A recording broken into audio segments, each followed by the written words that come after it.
Hola chicos, ¿cómo están? ¿Qué tal? Bienvenidos a una nueva clase de historia. Yo soy Ana González, tu profesora de historia, y hoy desarrollamos la semana número 8. Hoy desarrollamos la semana 8, que le corresponde desde la Revolución Mexicana hasta el nuevo orden mundial, ¿ok?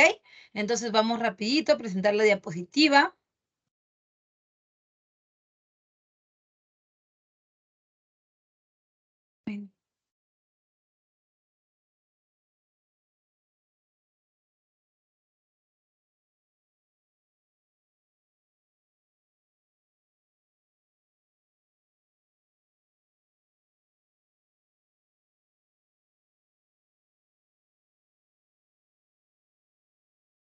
Ok, ponerlo por acá.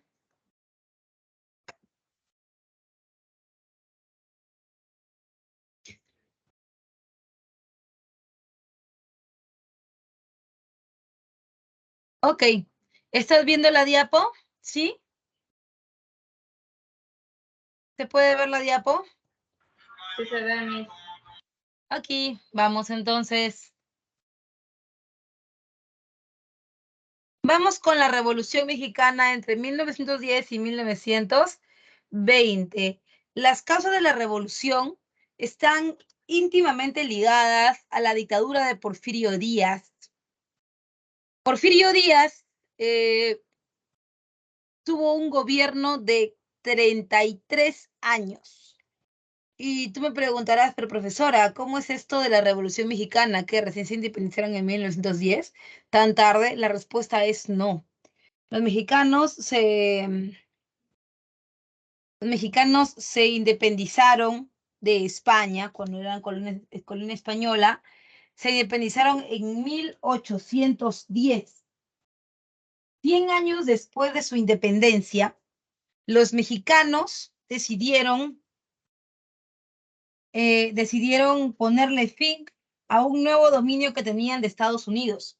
Y es que Estados Unidos e Inglaterra habían ingresado al mercado mexicano y habían empezado no solamente a dominar el mercado, sino sobre todo a dominar la política mexicana.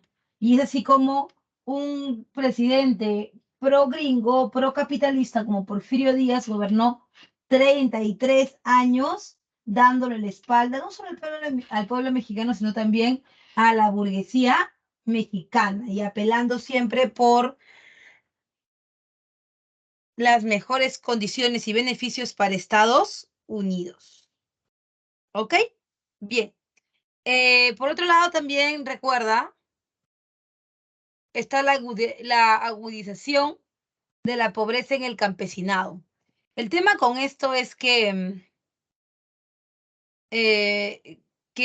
la población trabaja el campo, pero en México no están industrializados, lo que quiere decir que hay una gran diferencia entre ser un agroexportador y ser simplemente un agricultor, ¿no? Em, entonces, al pueblo prácticamente no le tocaba nada, ganaban unas cifras irrisorias y cada vez las situaciones, la situación de vida, las condiciones de vida eran más y más difíciles, ¿no? Más y más difíciles.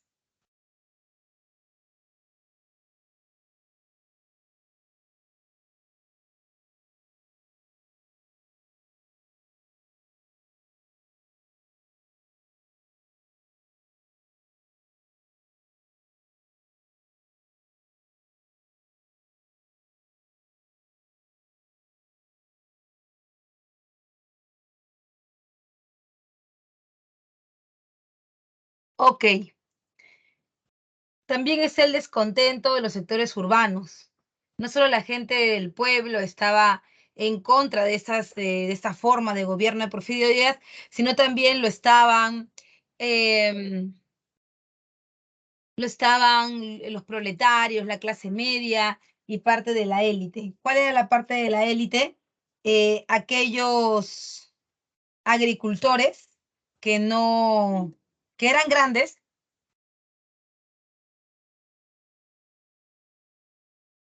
eran dueños de haciendas, pero no podían competir con el capital norteamericano, con el capital inglés, ¿no?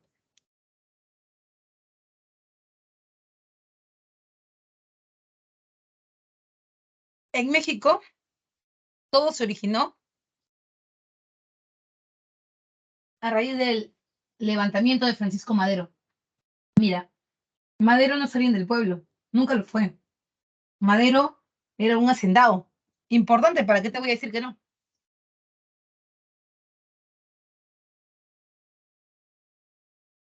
Y con apoyo de la alta burguesía mexicana, Madero logró dar un golpe de Estado a, a Porfirio Díaz, ¿no?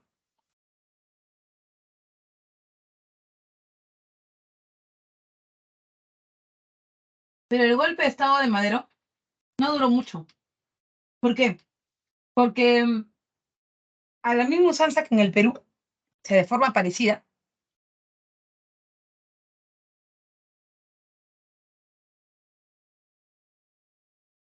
en México la revolución no era compacta, no era una sola idea. Así como lo hemos visto en la independencia del Perú, así como vimos alguna vez que en el Perú el gran problema era que nadie tenía un proyecto nacional,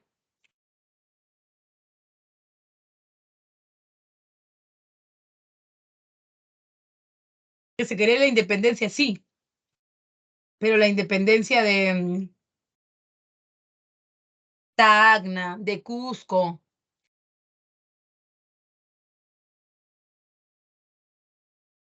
así como aquí, en México pasaba lo mismo.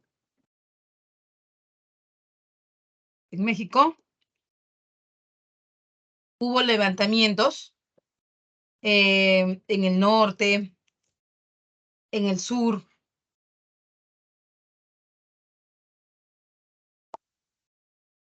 que estaban focalizados, eran pequeños y le hacían perder fuerza al movimiento más grande que el movimiento de Madero. Además de eso, Madero tuvo otros problemas. Como yo te lo dije, él era un hacendado que obviamente se supone representaba las, los intereses de la gente de la clase alta mexicana. Sin embargo, cuando Madero llegó a la presidencia, algo pasó. ¿Qué pasó? Que Madero sacó a Porfirio Díaz, pero mantuvo a la gente que él trabajaba con Porfirio Díaz. O sea que prácticamente siguió trabajando con el mismo equipo. Y eso fue algo que a la gente no le gustó, ¿no? Sobre todo a los que lo apoyaban, que eran los hacendados. Pero tal vez no entiendas por qué lo hizo, ¿no? Porque se supone que si el gobierno de Porfirio Díaz es nefasto, yo ya no contrataría a nadie de los que trabajaban con él. Pero algo dijo Madero muy importante, y es que Madero consideraba que si existía un problema grande de corrupción, un problema que había azotado a México durante mucho tiempo, ese problema tenía sus raíces dentro del gobierno de Porfirio Díaz. Por lo tanto, los únicos que podrían solucionar el problema serían aquellos que conozcan bien el problema por dentro. No puedes traer a alguien nuevo para que solucione todo si ni siquiera sabe cómo funciona. Es por eso que él argumentaba que era la razón por la cual él había dejado a la gente de Madero que siga dentro del gobierno de México, que había dejado a la gente de Díaz, disculpa,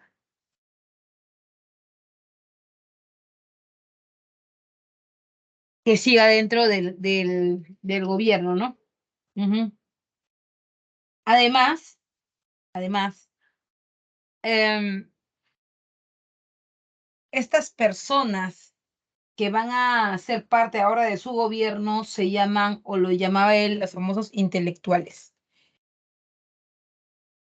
Los famosos intelectuales, que van a ser ahora la base del gobierno de Madero. Sin embargo,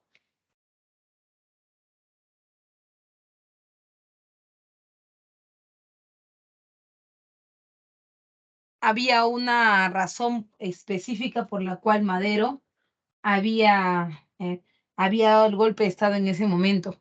Y es que Francisco Madero se oponía al porfiriato, pero no solo a eso, sino que también se oponía al plan San Potosí. El plan San Luis de Potosí era el plan que Porfirio Díaz de repartir las tierras a las empresas internacionales, gringas y a las empresas inglesas. Es por eso que el plan de industrialización que proponía Porfirio Díaz no le convenía y, o por supuesto, no estaban de acuerdo los hacendados, como el caso de Madero, y por eso da un golpe de Estado.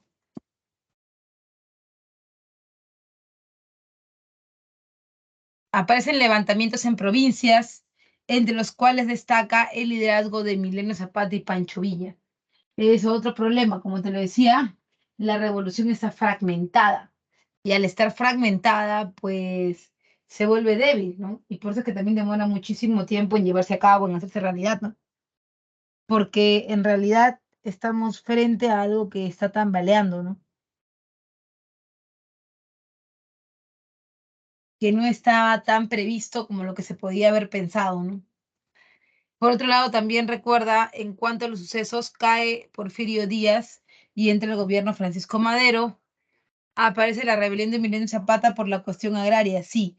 Cuando Madero ya estaba en el gobierno, Madero obviamente pensaba en sacar a Porfirio Díaz, pero favorecer a la clase de la que él pertenecía, que era la clase alta, de la alta burguesía.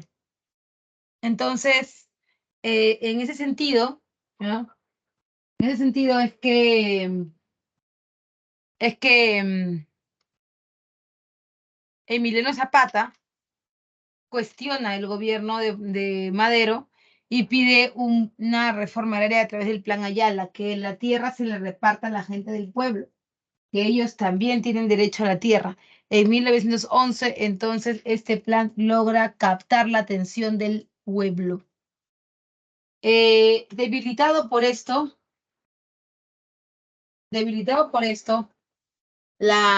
el gobierno de Madero duró muy poco porque cayó por un golpe de Estado. ¿Cómo, profe? ¿El golpe de Estado de quién? El golpe de Estado de Victoriano Huertas. Victoriano Huertas era también un hacendado de clase alta que estaba buscando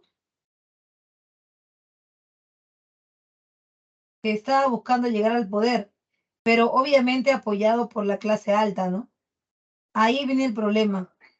La clase alta lo apoyó con la idea de que va a volver toda la normalidad, que ellos iban a ganar mucha plata y la. Sin embargo, no era así. Con Victoriano Huerta, el capital extranjero volvería a posicionarse en donde había estado siempre, y eso era perjudicial hasta cierto punto con los empresarios mexicanos o como los hacendados mexicanos. O sea, él al final, Victoriano Huerta dio un golpe de Estado, sí, pero un golpe de Estado para defender no al pueblo mexicano, sino para defender el regreso de las transnacionales como las norteamericanas o las inglesas. ¿Hasta ahí se ha entendido? ¿Y alguna duda, alguna consulta?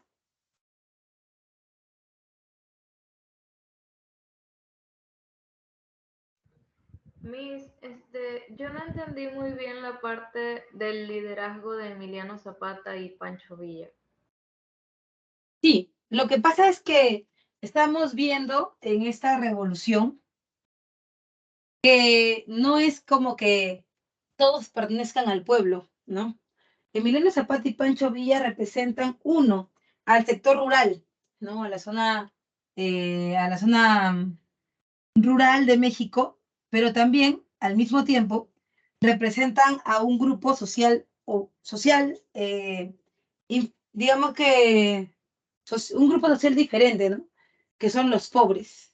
Entonces, la Revolución Mexicana no debe verse como un todo integrado, como que todos quieren la libertad, como que todos están en un mismo grupo, no. Debe verse como hay como que hay diferentes enfoques.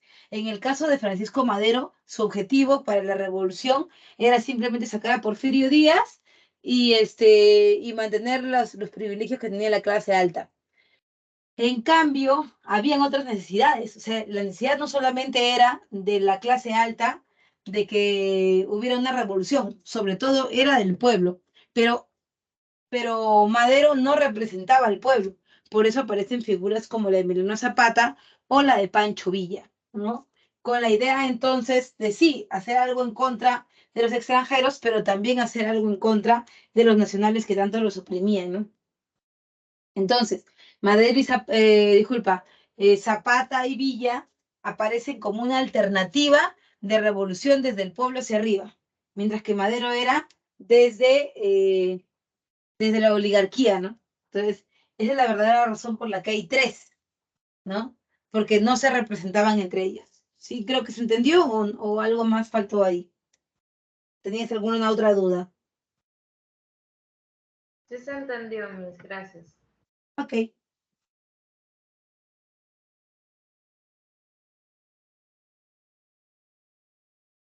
bien. También, por otro lado, recuerda, está el conflicto entre los caudillos, ¿no? Cuando Carranza ganó, hubo problemas en el caso del gobierno de Victoriano Huertas, ¿no? Victoriano Huertas había traicionado prácticamente la revolución y había hecho volver a la revolución a foja cero prácticamente. Entonces, aparecieron movimientos internos nuevamente como el de Vesustiano Carranza. Vesustiano tenía la idea de que la revolución no podía terminar como le estaba planteando Huertas, ¿no? Por eso decidió dar nuevamente un golpe de Estado a este movimiento, ¿no? Nuevamente un golpe de Estado. ¿Y ese golpe de Estado qué significaría? Significaría ahora sí la victoria de las clases pobres frente a las clases ricas, ¿no? Y es por eso ahí que aparece el conflicto entre caudillos. Vamos a acabar esto.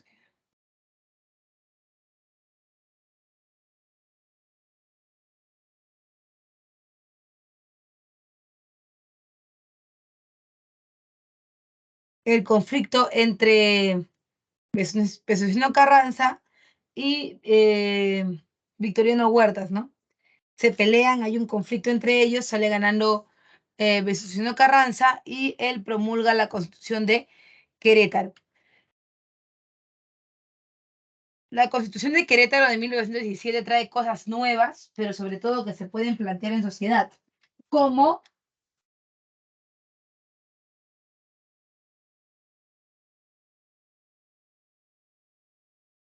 como el derecho a las 8 horas de trabajo, a la educación, cosas básicas que no se tenían antes de la revolución, pero que él con la Constitución de Querétaro lo va a dejar por sentado.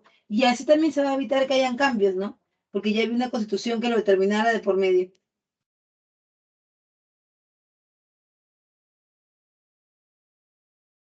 En este caso, la Constitución del 17 generaría la institucionalidad de México. México sería algo nuevo y moderno en términos republicanos, ¿no?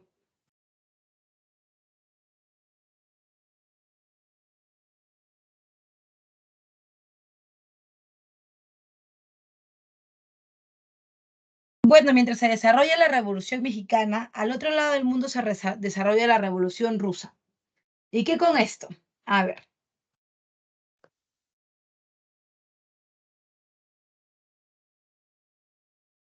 en el caso de la Revolución Rusa, tuvo como causa el despotismo del régimen zarista y la crisis económica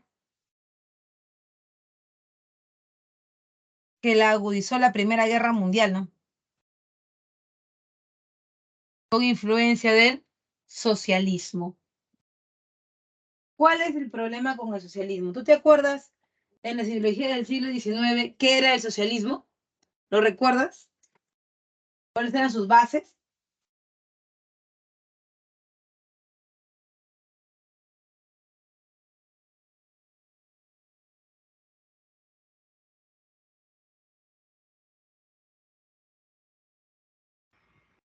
era que estaban constituida por la igualdad. El socialismo, claro, partía de la idea de que la propiedad privada era el problema, ¿no?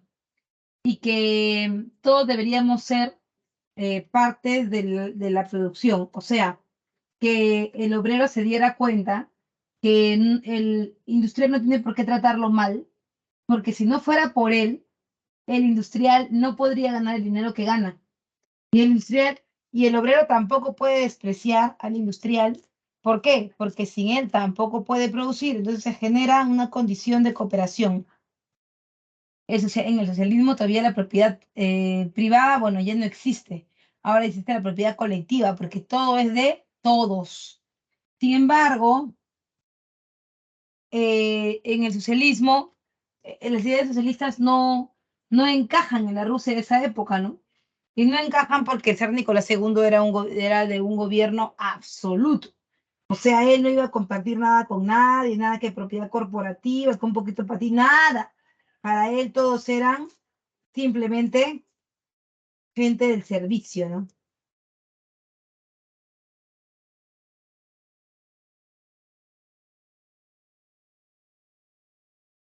Además, el zar el despotismo del zar Nicolás II.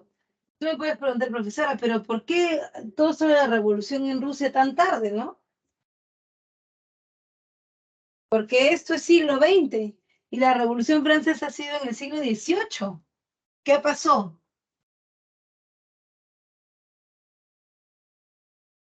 Las ideas ilustradas fueron muy difíciles de ingresar a Oriente, muy difíciles en la medida en que la ilustración es un movimiento intelectual que se origina en Europa occidental.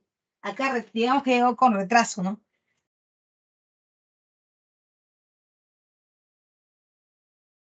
Ahora, ¿cuántas son las fases de la revolución? Son dos, la fase bolchevique y la fase menchevique. Una pregunta, ¿cómo se le llama también a la fase menchevique? ¿Sabes? ¿Se acuerdas? Revolución de Febrero.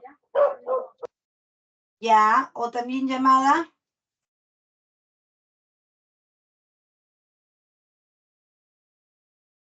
Revolución de Febrero o Revolución Blanca. Revolución Blanco de Febrero, apúntelo por favor.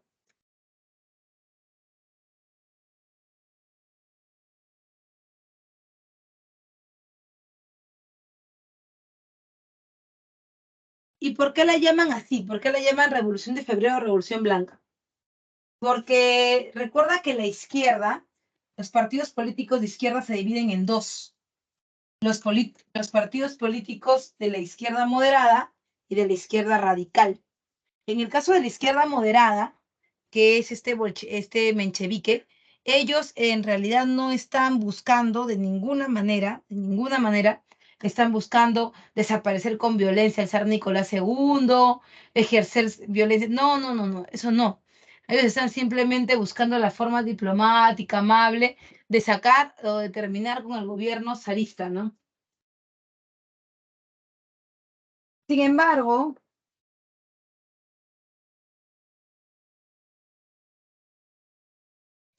no es el único movimiento, también hay movimientos de izquierda radical, como como el mismo movimiento bolchevique, ¿no?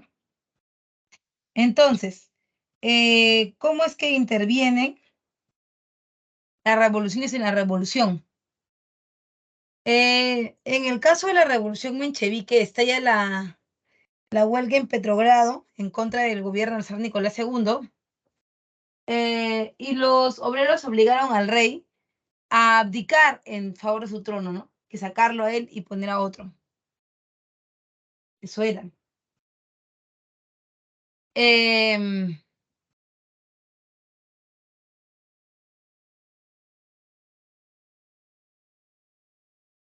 Ahí comienza, digamos, ese es el caldo de cultivo, ¿no? El zar Nicolás II abolió abdicó al trono, o sea, dejó el trono a su hermano Miguel, y su hermano Miguel llamó a elecciones. Ahora,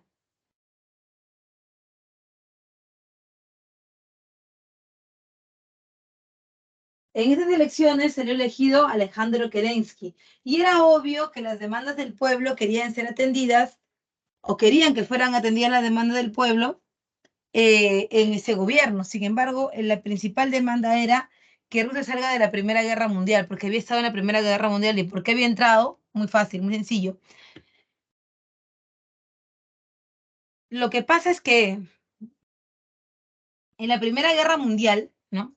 En la Primera Guerra Mundial, eh,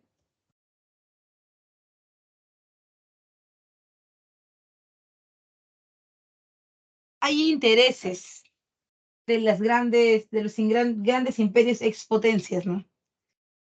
Intereses económicos, como el caso de el zar Nicolás II y sus aliados, ¿no? Ellos no iban a la guerra, pero estaban interesados en el petróleo de los Balcanes. Entonces, el zar Nicolás II mandaba a la gente del pueblo como carne de cañón a la guerra. Ujú. Los mandaban a la guerra y la gente cada vez se hacía más pobre. ¿Por qué? ¿Por qué crees que mandar a la población como carne de cañón a la guerra los hacía más pobres? En general, ¿ah? ¿Por qué crees?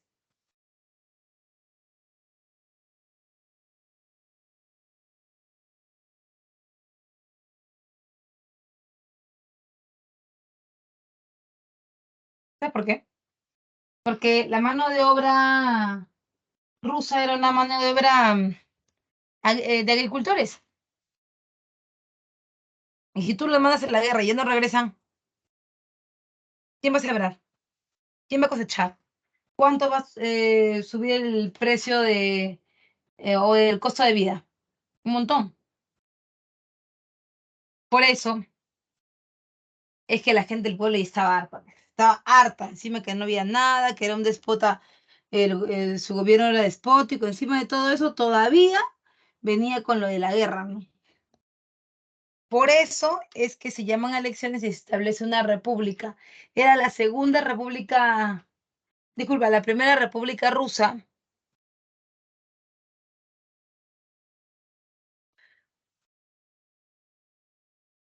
en donde Kerensky va a ser derrocado, ¿no? Vamos con la revolución bolchevique y en la revolución bolchevique, como te lo dije, Lenin es derrotado, disculpa, Kerensky es derrotado porque lo derroca Lenin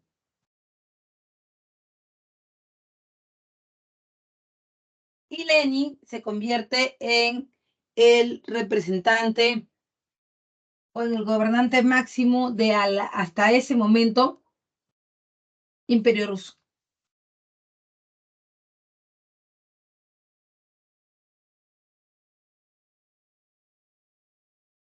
Ahora bien, Lenin tenía otras ideas para Rusia.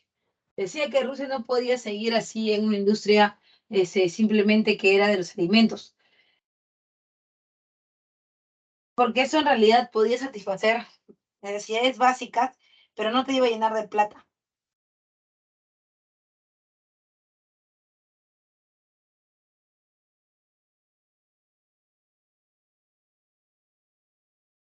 En Rusia se debería aplicar, según lo que decía Lenin, se debería aplicar la industrialización de armas para las guerras.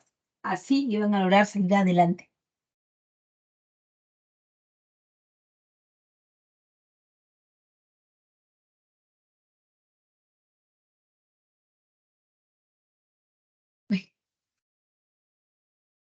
Es por eso que Lenin decidió sacar a Rusia de la Primera Guerra Mundial y cuando lo hizo, Rusia entonces firma el Tratado Brest-Litovsk en el 18 y Alemania puede respirar hondo porque ya no tiene el enemigo que tenía, que era muy importante en el frente oriental. ¿Tienen alguna duda sobre eso? Voy a ir lento sobre eso porque realmente es una separata un poco complicada, pero está bien hasta ahí. En Sí, la parte que dice Lenin derrocó a Kerensky, perdón, Kerensky, ¿a qué se refiere con derrocó? o sea, lo sacó del poder, le dio un golpe de Estado. Ah, ok. Kerensky, Kerensky había sido elegido como presidente.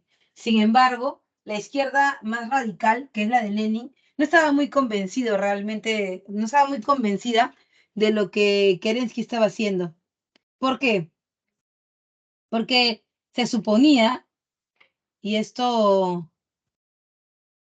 eh, esto era lo que toda la izquierda esperaba. Se suponía que Kerensky debería atacar los principales problemas de Rusia en ese momento. Y el principal era la Primera Guerra Mundial porque estaba empobreciendo a la gente. Pero como Kerensky también quería el petróleo y ya se había quedado borrachito de poder, entonces por eso Lenin le da un golpe de Estado, o sea, lo derroca, lo saca del gobierno y genera una nueva forma o una nueva idea para gobernar, que es la industrialización de Rusia. ¿Sí se entendió hasta ahí?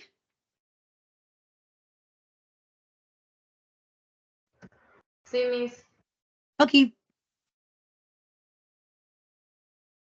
muy bien.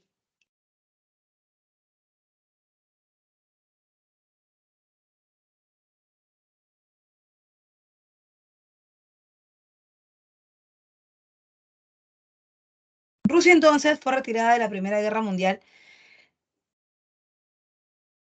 para dedicarse a su industria, a hacer armas, a través del Tratado Brest-Litovsk del 18. Rusia era una piedra en el zapato para los alemanes. Por eso, el hecho de que saliera de la guerra era bastante para ellos. Y además también para el desarrollo interno de Rusia, ¿no? Muy bien. Ahora, por otro lado, recuerda, por otro lado, también tienes el tema de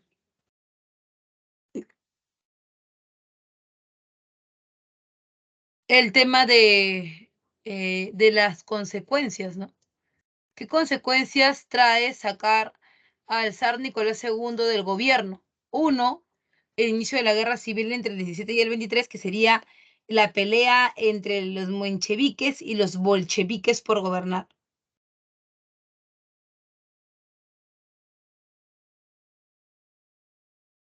Después de que Rusia ya no es Rusia, ahora se va a llamar Unión de Repúblicas Socialistas Soviéticas. Se crea la URSS en el año 22, aunque lamentablemente en el 24 muere Lenin.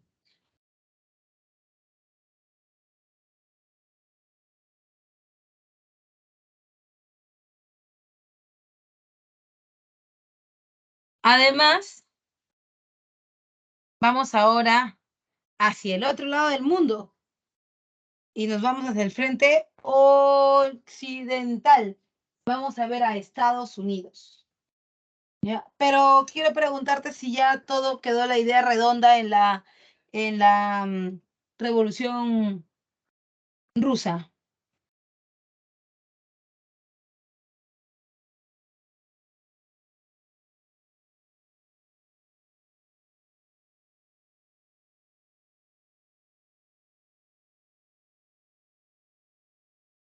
A ver, déjamelo saber en el chat, porfa. Sí, Miss, todo claro. Ok. Dedito arriba, por favor, los demás.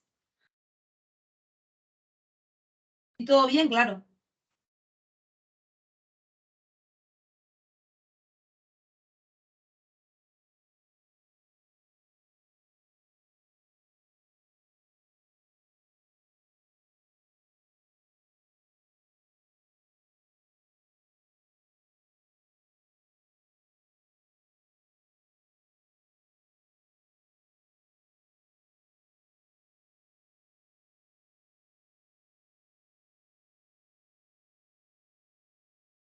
Muy bien. Todo claro, todo claro. Excelente.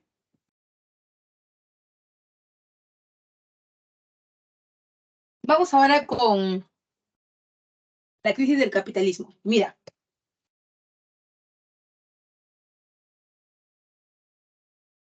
Esta crisis fue la más importante del mundo occidental.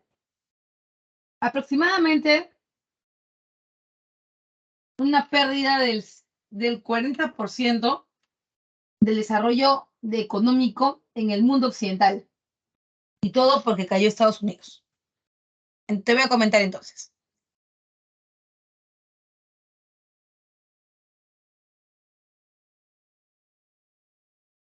Después de la Primera Guerra Mundial, Estados Unidos se había coronado como el padre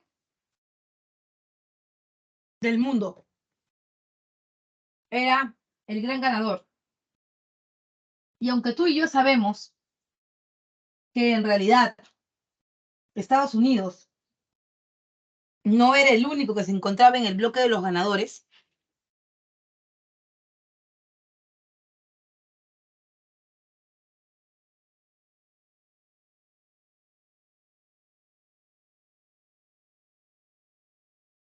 y tú me preguntarás, profesora, ¿y qué pasó con Inglaterra y Francia? Quiero decirte que las guerras mundiales son guerras por desgaste. O sea, son guerras em,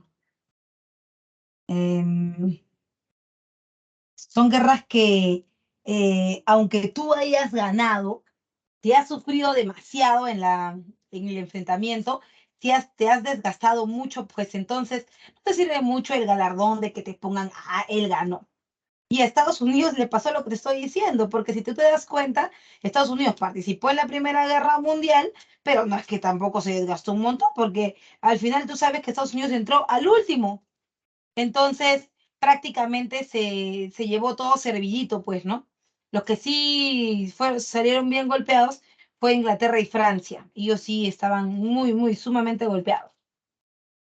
Entonces, Estados Unidos termina la Primera Guerra Mundial y sí está en el bloque de los ganadores, pero a ellos les va súper mucho mejor porque no habían quedado mal, tan mal después de la guerra, ¿no? Entonces, eso le va a permitir a ellos generar lo que se conoce como los locos años 20. ¿Qué son los locos años 20? Son los años de esplendor económico de Estados Unidos.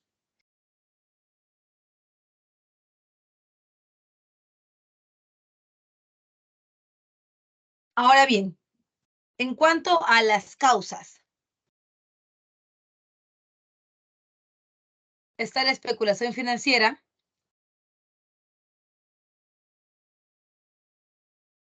y la sobreproducción industrial. Profe, ¿qué es especulación financiera? Mira, Estados Unidos, después de la Primera Guerra Mundial, como te digo, quedó bien parado. Entonces comenzó a vender y vender y vender y vender sus productos. Pero le vendía a gente que no tenía la solvencia económica para comprar en efectivo en ese momento. Y Estados Unidos comenzó a vender a crédito. Pero tú sabes que cuando uno vende a crédito, uno lo vende a un precio mayor. Ese precio del dinero en el tiempo se llama interés. ¿Ok? Perfecto. El interés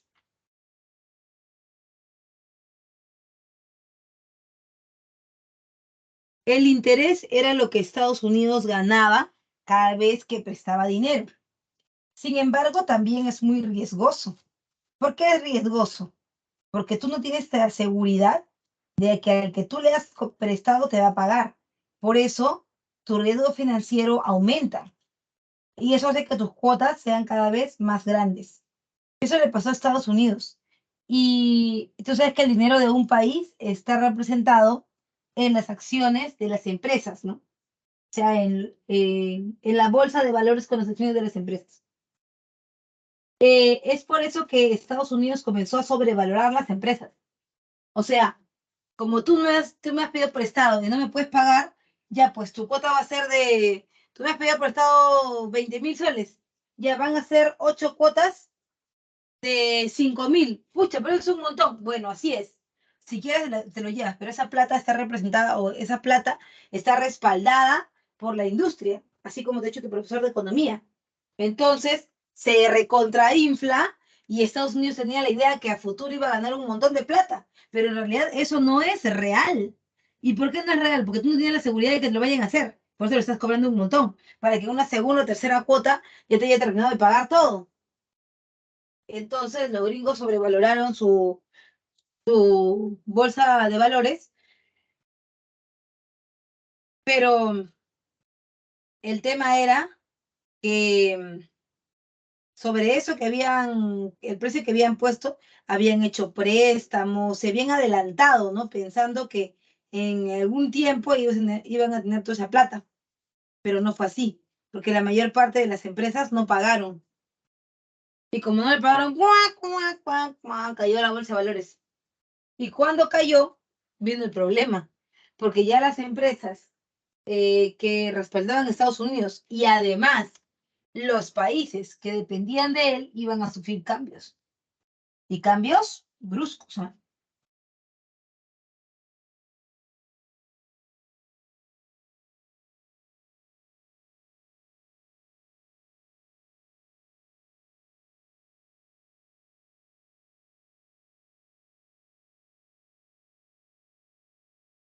La sobreproducción industrial. Los gringos producían y producían y producían como locos.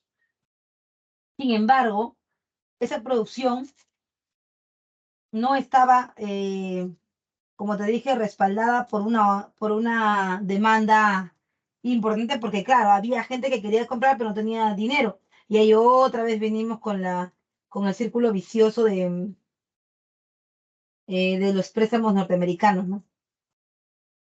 Esa sobreproducción también tenía otro problema, que tú tenías a dónde vender, pero ese mercado se saturaba.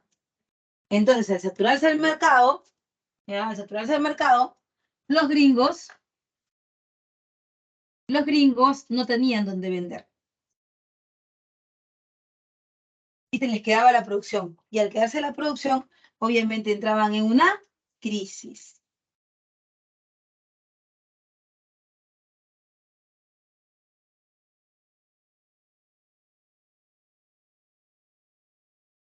Muy bien. Todo esto provocó que la bolsa de valores cayera, ¿no? Cayera, cerrada a la baja el 24 de octubre de 1929. Se desplomó la bolsa de valores de Nueva York, de Wall Street, ¿no? En consecuencias, la Gran Depresión del año 29.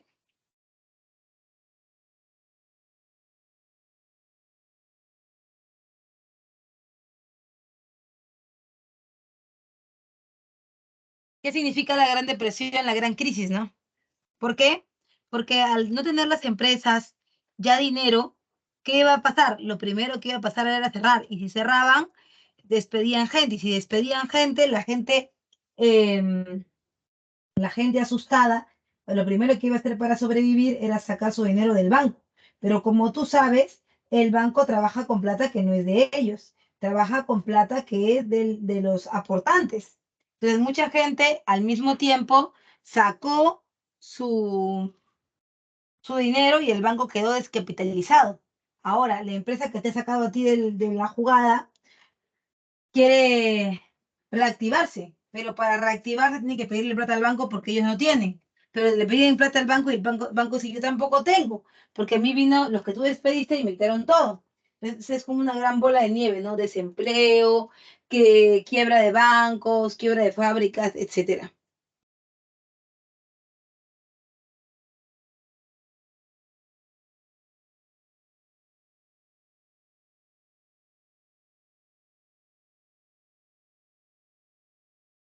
Muy bien.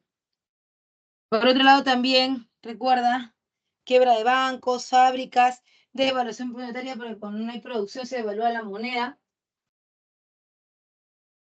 compras menos cosas a más precio.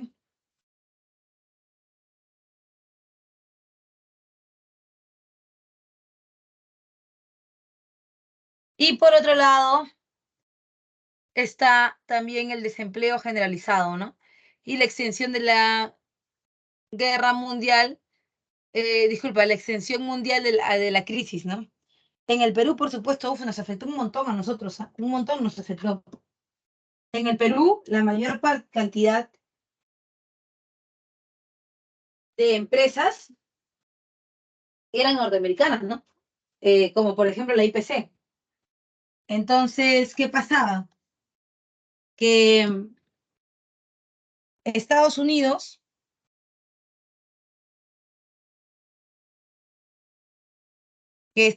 tenía su capital aquí. Entonces, una solución para la crisis que se estaba viviendo era sacar el capital norteamericano de los países, ¿no? ¿Para qué? Para reactivar la economía norteamericana, o sea, llevar la plata, el capital norteamericano, hacia Estados Unidos para que ellos reactiven su economía. Y al Perú esto claramente no le... El Perú vivía de eso, ¿no?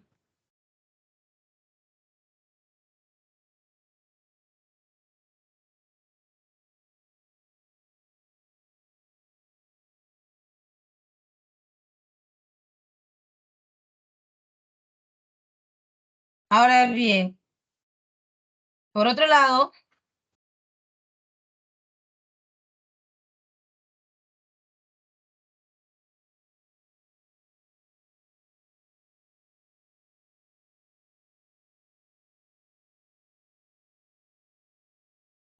por otro lado, a esa solución a la que Estados Unidos necesitaba se llamaba New Deal. Entre el año 33 y el año 39 se va a generar el famoso New Deal.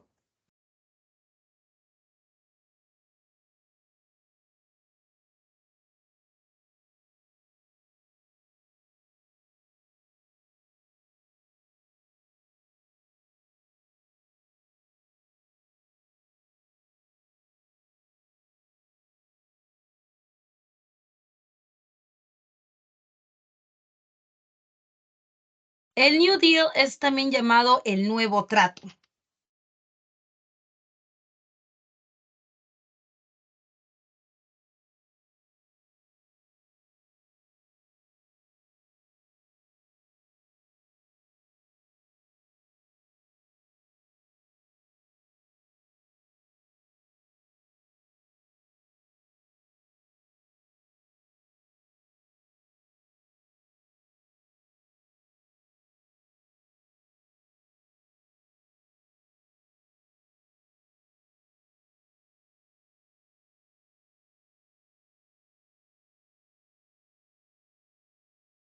El nuevo trato era la solución, el antídoto que los gringos habían encontrado para la crisis del año 29.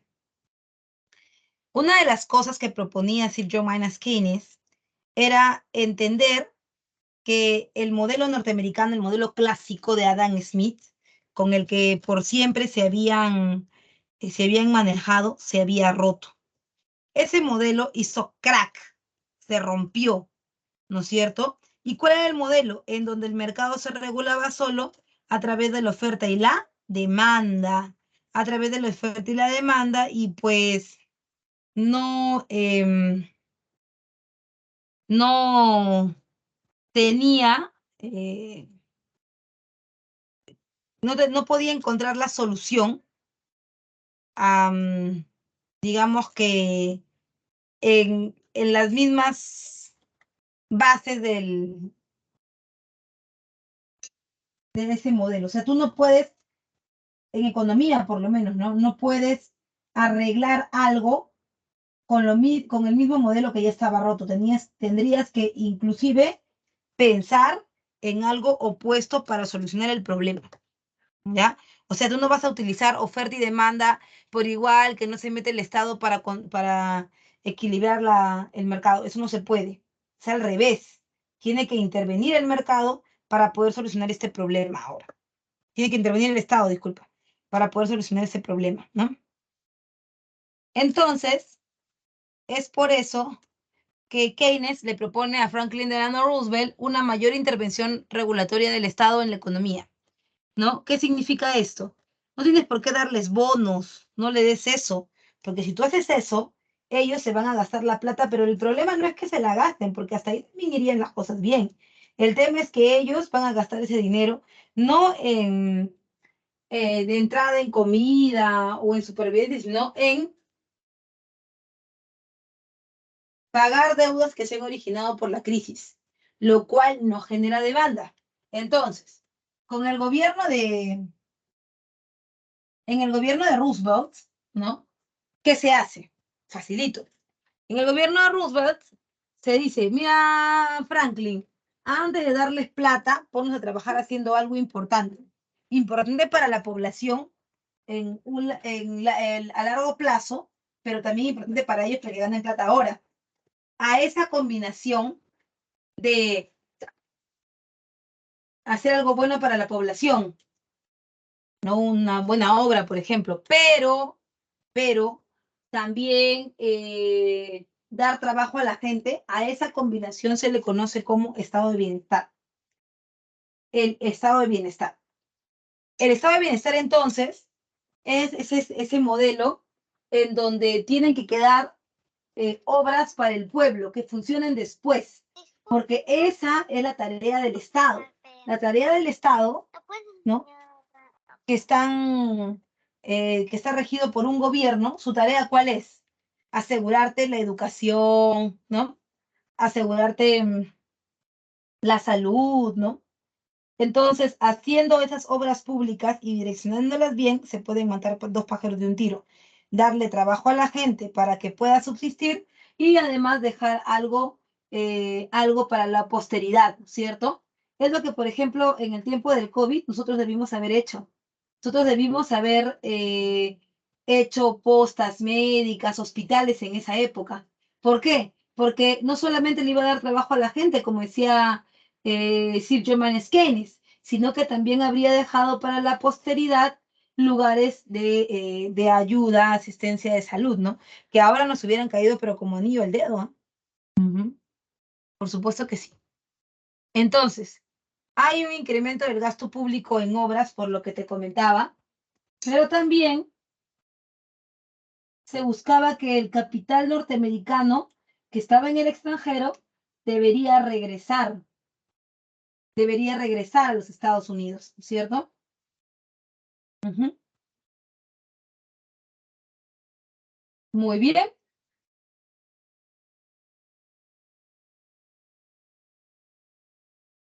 Eso significaba obviamente que nosotros nos iban a dejar pelados, calatos, sin mayores posibilidades.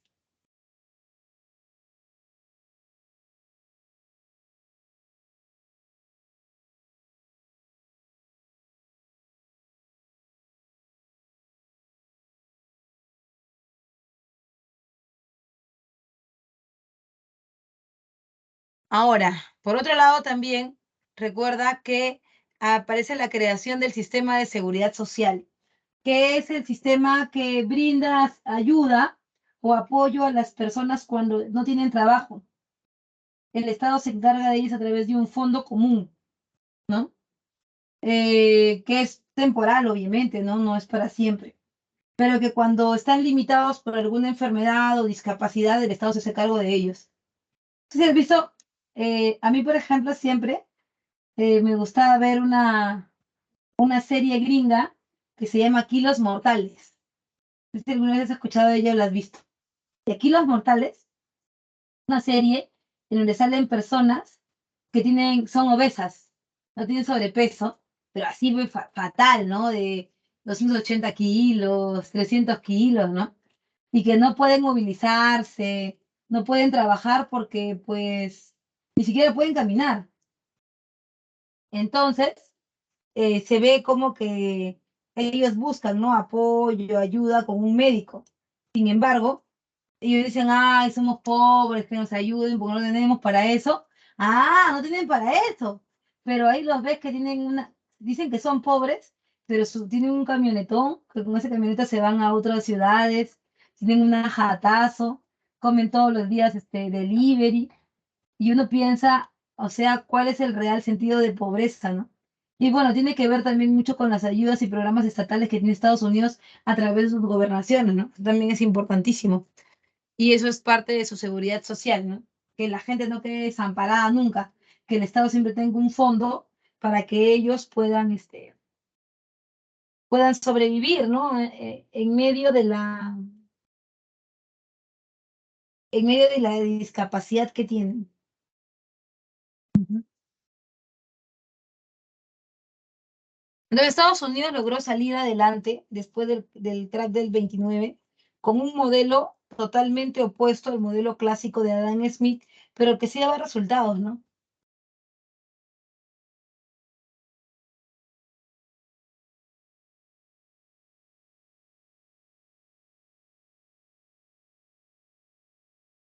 ¿Hasta ahí todo bien? Con el crack del 29, bueno, con la crisis del capitalismo, ¿todo bien? ¿Dudas ahí? ¿Preguntas?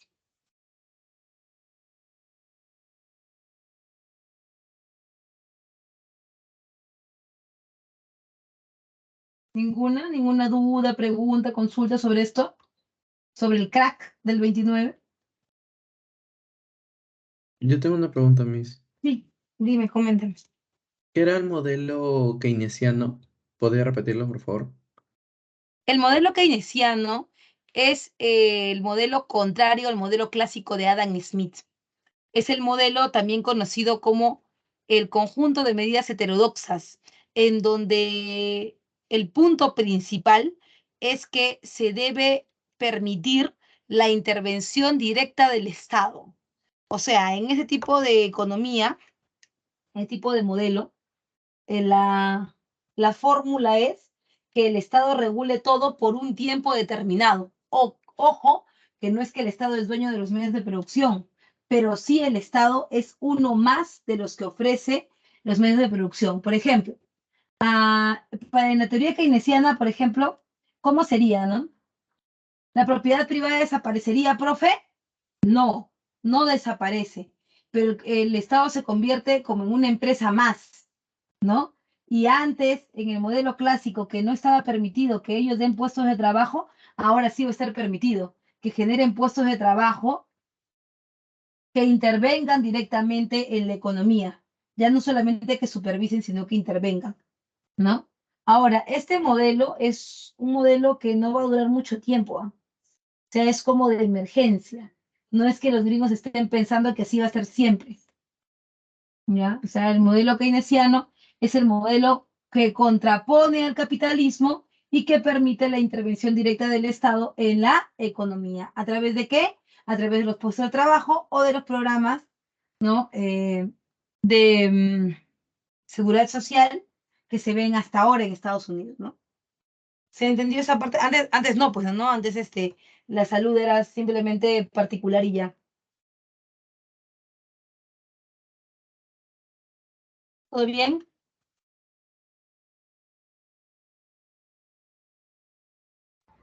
Todo claro, Miss. Aquí seguimos.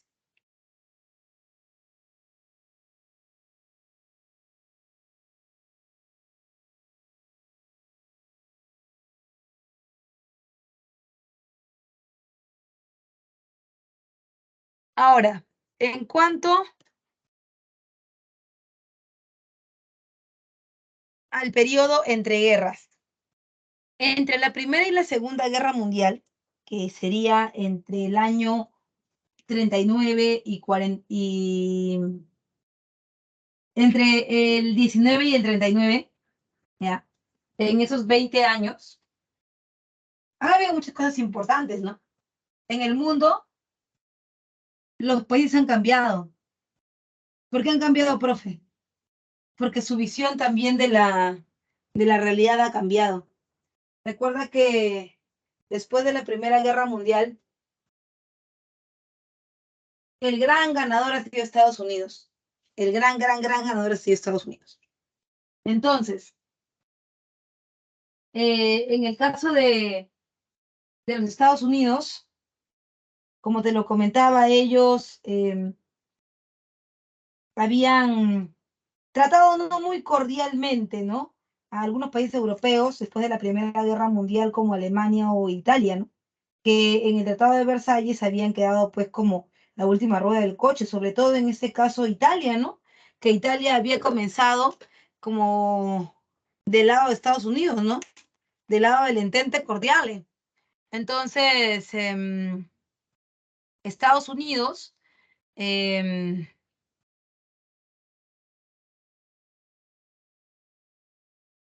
Estados Unidos,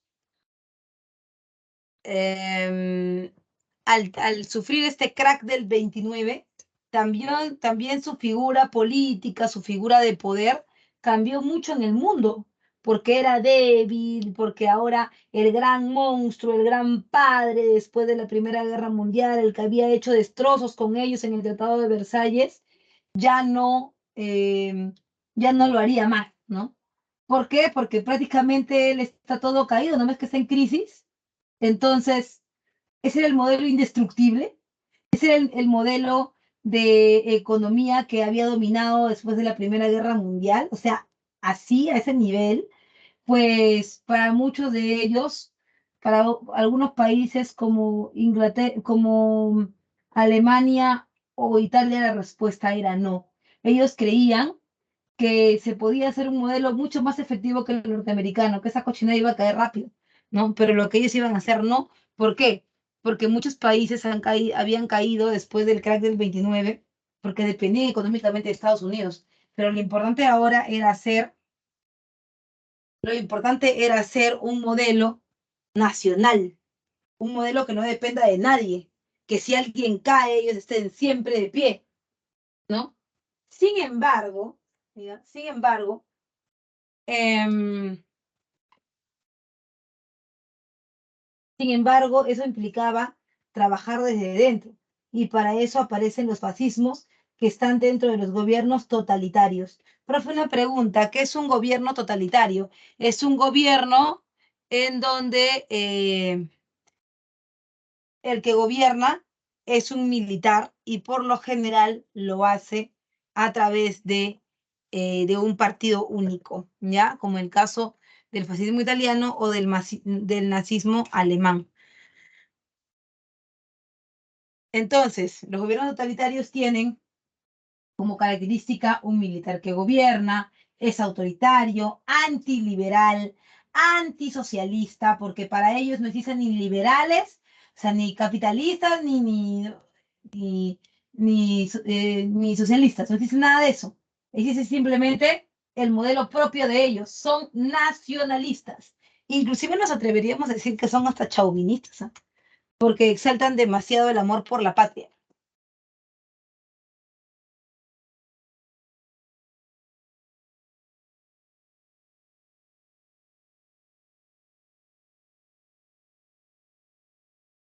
Bueno, así, casos como el de Mussolini o casos como el de Hitler, ¿no?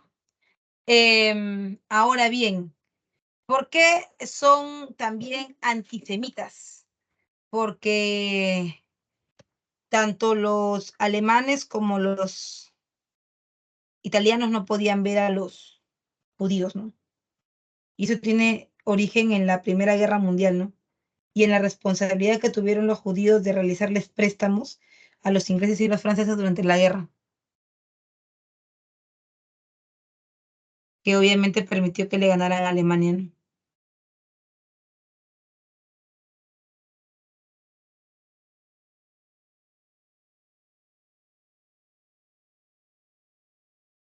Ahora bien, por otro lado,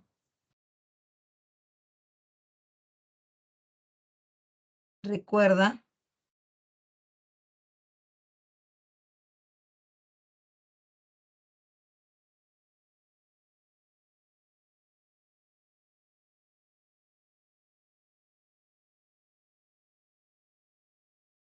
el primero de los casos que vamos a ver es el fascismo italiano, ¿no? El fascismo italiano. Vamos a ver el fascismo.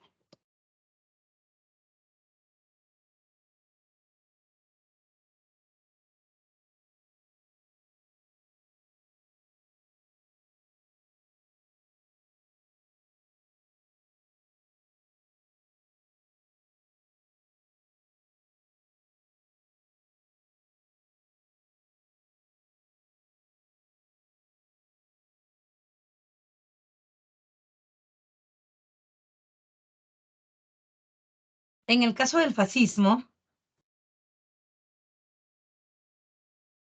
Es una ideología y sistema político de carácter totalitario que surgió en Europa tras la Primera Guerra Mundial, básicamente el fascismo italiano, ¿no? El fascismo inició por el rechazo de Alemania, Italia, el rechazo al Tratado de Versalles del 19 y la crisis post Primera Guerra Mundial y el crack del 29, como te lo he estado comentando, ¿no? O sea, nació la idea de que sí, ¿no? De que ellos podían avanzar solos sin Estados Unidos después de lo que les había pasado, ¿no?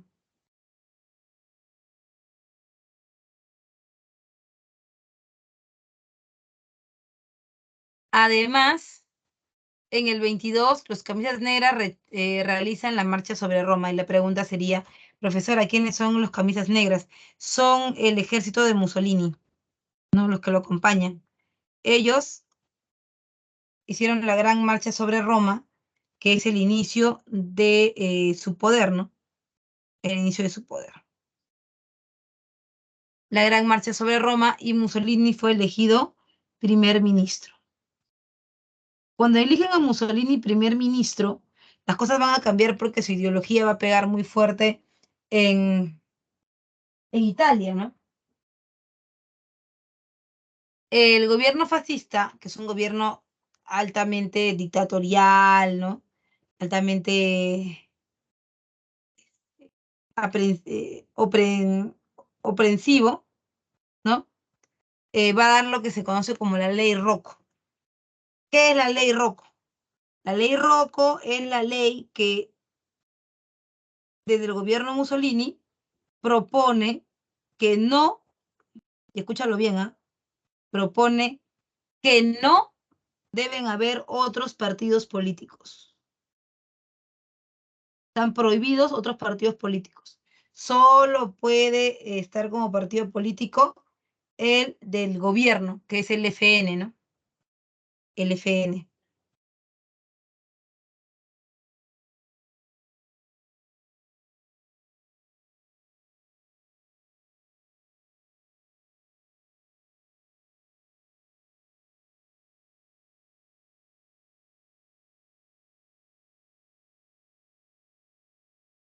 Ahora bien, también durante este periodo se convoca el Concordato de Letrán.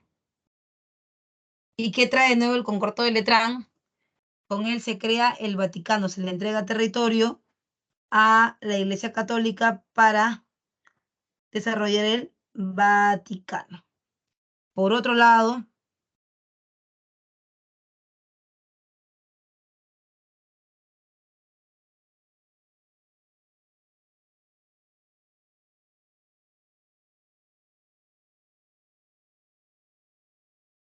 está el nazismo alemán. Hasta ahí, ¿a Mussolini le entendiste?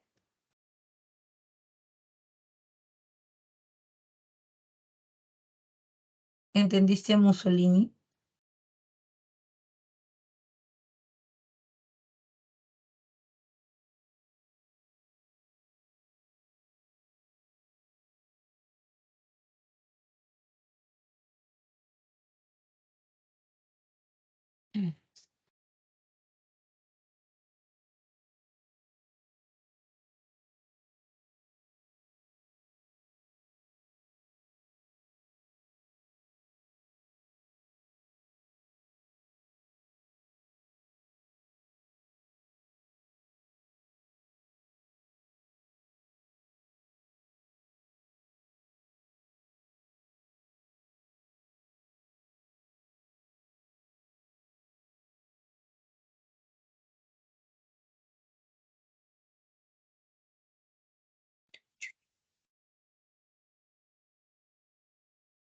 Bueno, espero que sí, creo que sí, todo bien.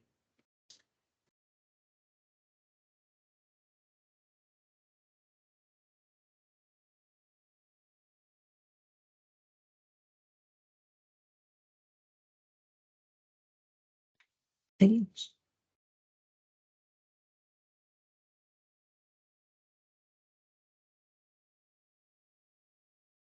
Es un tema un poquito más, los de hoy son temas un poquito más no difíciles, pero sí un poquito más pesados, digamos.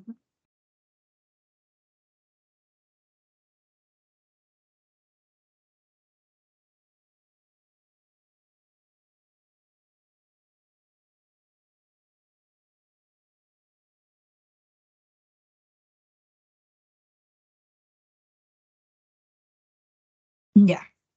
Vamos con el nazismo alemán.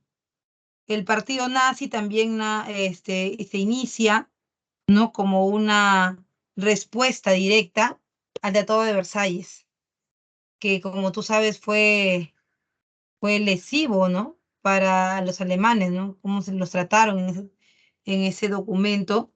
eh, Va a ser el inicio de la mecha, ¿no? De la bronca, de la pelea entre los alemanes, por supuesto, y las potencias ganadoras, ¿no?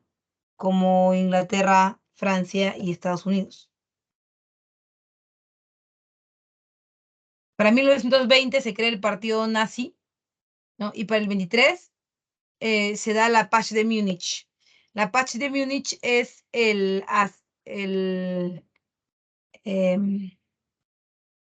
el famoso incendio del Reichstag, ¿no? Que es el Congreso. Hitler intentó tomar el poder en sus propias manos, pero no lo logró y lo metieron en cana, ¿no? Lo metieron a la cárcel. Para el año 25, él escribe Mein Kampf, Mi lucha, ¿no? Para dar a conocer, a notar eh, cuáles eran sus preceptos, ¿no? Y él hablaba del espacio vital, el pangermanismo, ¿no? Hablaba de que, por ejemplo, en el caso del pangermanismo, de que solo deberían gobernar el mundo razas puras como las germánicas, ¿no?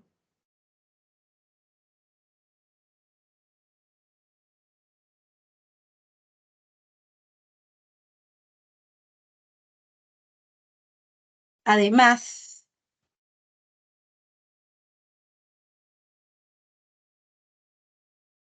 en el 32, cuando ya ha salido de la cárcel, ¿no? Hitler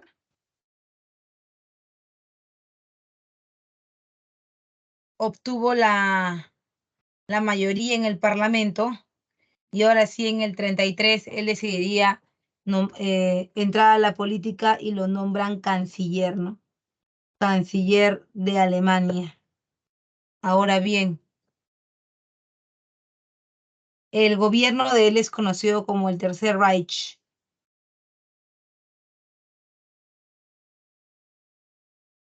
Incendia el Reichstag, el Congreso y da la ley habilitante. O sea que él es dueño, amo y señor de todos los poderes. Ahora el poder legislativo, antes el poder ejecutivo, ¿no? Por otro lado, también da una ley antisemitas, que está la ley de Nuremberg.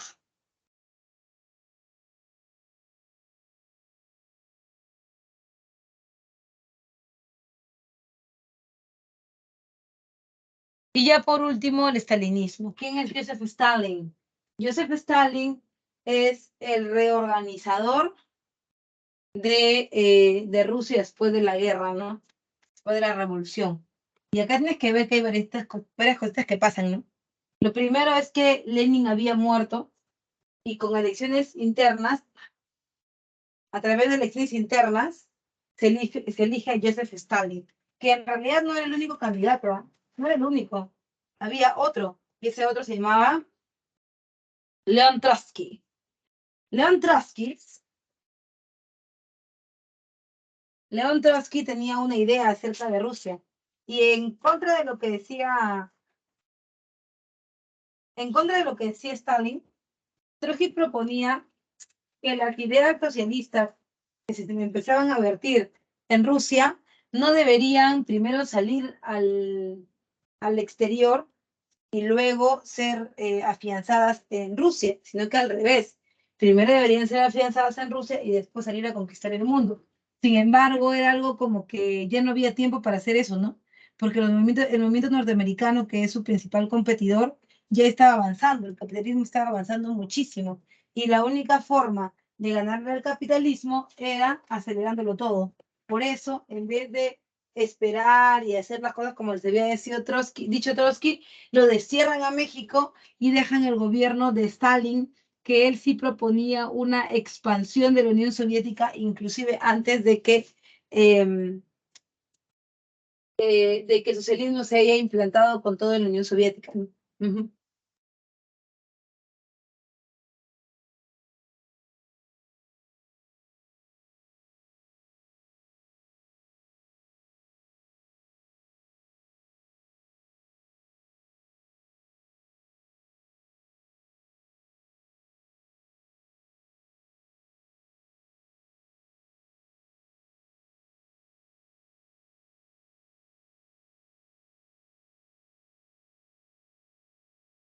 Ok, por otro lado, recuerdo está el estalinismo.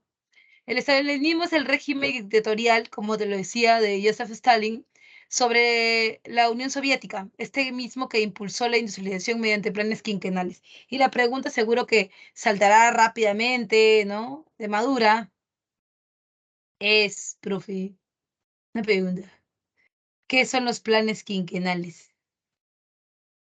Los planes quinquenales. Bien. Los planes quinquenales son una invención de la Unión Soviética. Y son aquellos planes industrializadores que tienen un plazo de 5 años. Es decir, de 5 en 5 años se haría todo un proyecto para avanzar en cuanto a la industria pesada, que es la economía básica de la Unión Soviética. Entonces,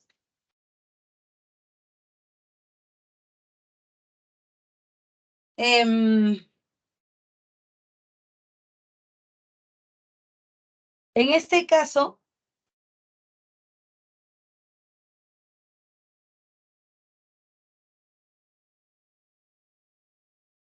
en este caso, se haría un proyecto, por ejemplo, en 5 años tenemos que vender 20 millones de armas, ya bacán. En 5 años se vuelve a revisar. Efectivamente, se vendió, check, y así, ¿no? O sea, son planes a corto plazo, pero con objetivos concretos, claros. Y así se va avanzando uno tras otro.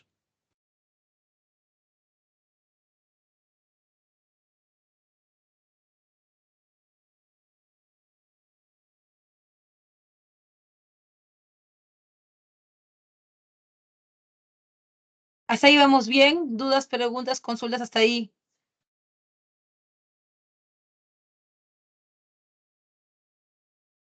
Sí, hubo André primer y segundo Reich.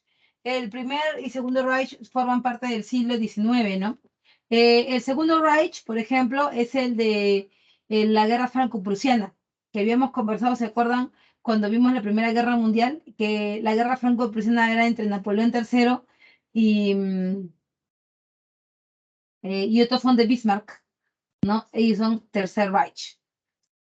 Disculpa, segundo Reich, el gran segundo gobierno, ¿no?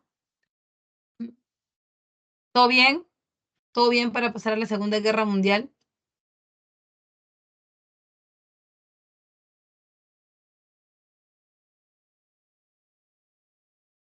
André dice que sí.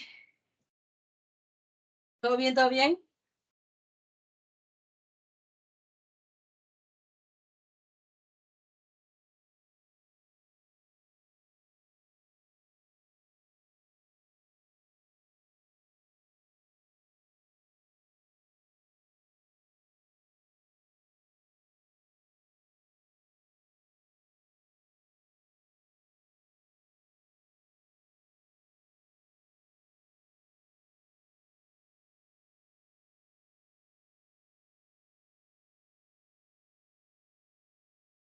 Todo bien, dice. Ya, todo bien. Vamos entonces con la Segunda Guerra Mundial.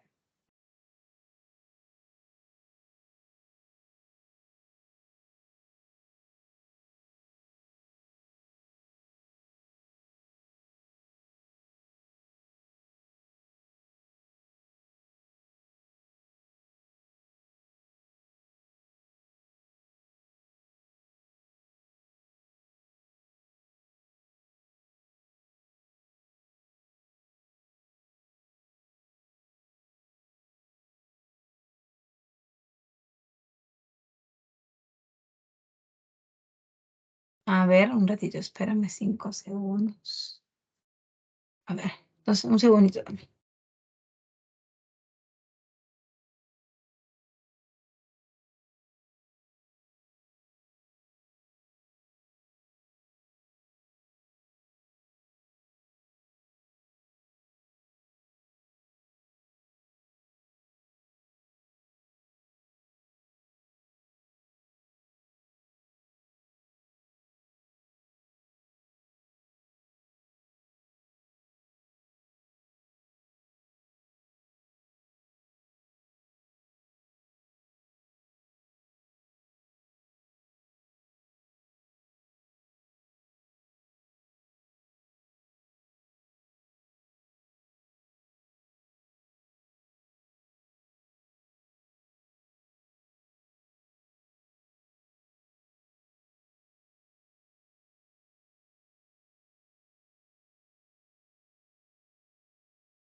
A ver, seguimos, discúlpame.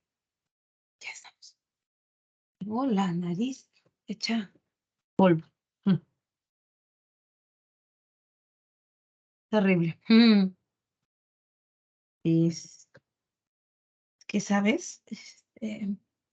Recién he venido de viaje y tengo un temón ahí con eso, ¿no? Es que qué fuerte. Si alguno de ustedes está en provincia y está por la zona de Junín, Pasco, mis respetos, ¿ah? Mis respetos, porque vivir en esa zona es bien, bien complicado. Yo me iba a trabajar un día y medio para allá y muy fuerte, ¿ah? Me he quedado así, sin, mira, no tanto sin aire. Creo que la altura no me ha chocado tanto, pero sí frío. Eso sí, recontra. ¿No le dio dolor de cabeza, Miss? Sí, mi Dios. Porque ya llegó un momento, estábamos a 4.200 metros sobre el nivel del mar, y yo estaba así como, ¡ah! Pero, o sea, no me dolía, pero sí me molestaba, como que me latía la cabeza, ¿no? Y y trabajar a esa altura es como, nos fuimos a ver por el Ministerio de Cultura la recuperación de los campos de batalla de Junín, ¿no? Y luego ya en Ayacucho. Pero sí, o sea, fuerte. Me quedé, estábamos a -7, me tuvieron los dedos. Y ahí tanto que ¿cómo se llama? Que me quejaba del calor limeño, dije, ay, no, todo eso estaba mucho mejor que esto, ¿no? Y o sea, fuerte, fuerte. Yo tengo, o sea, no estoy muy acostumbrada al frío porque me gusta, pero no estoy muy acostumbrada al frío porque yo tengo familia de costa, ¿no? O sea, la familia de mi mamá es de Arequipa y la de mi papá es de Piura, entonces, y yo nací en Lima, así que muy poco te va acostumbrado a la altura, a ese tipo de frío, ¿no? Así que por eso es como que, y comprenderás, pues, ¿no? En Piura, pues, hace 30 grados, 32 grados sin ningún problema, ¿no? O sea, quedé así, payasa. Pero ya estoy recuperando.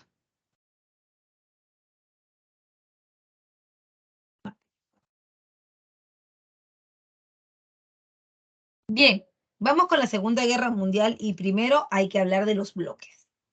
Los bloques van a ser los grupos que se enfrentan, ¿no? Se enfrenta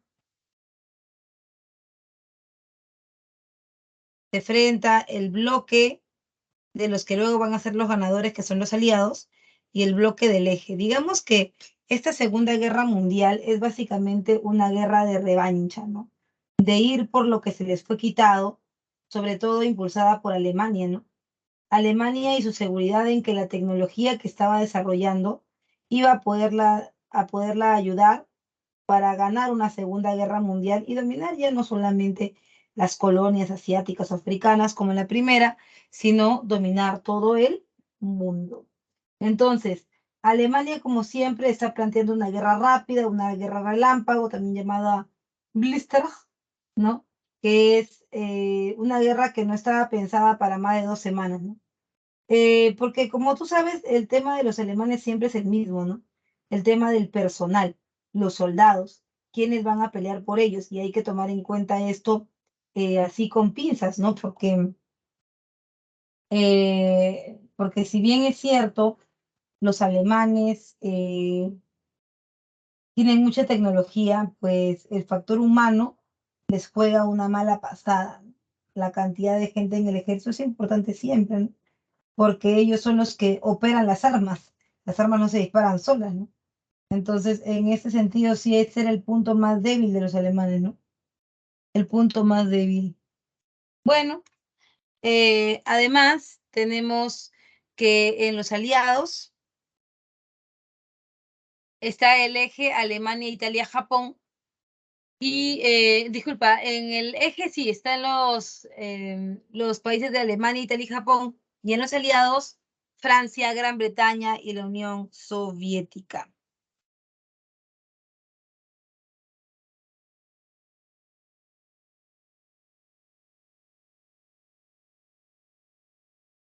Además, recuerda,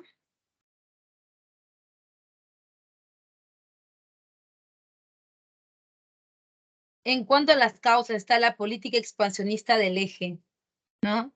La política expansionista del eje, porque tanto a Japón como Italia y Alemania están buscando recuperar el espacio perdido después de la Primera Guerra Mundial y obviamente dominar espacios fuera de sus propios continentes, ¿no?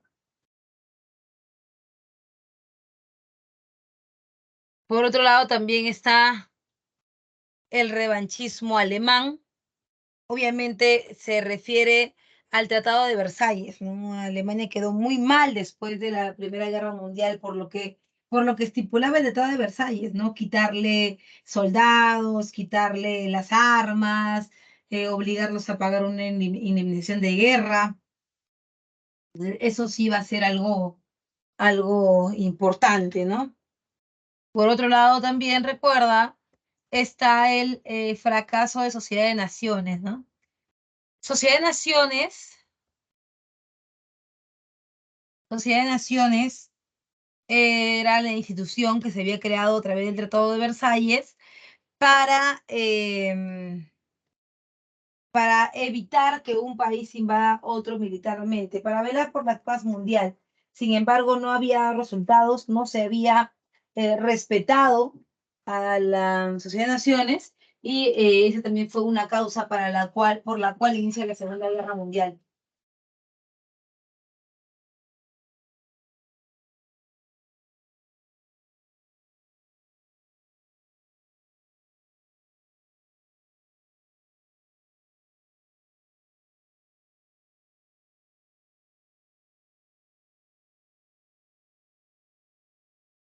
En cuanto a la ofensiva del eje, que es el primero que ataca, como te dije, fue Alemania, ¿no?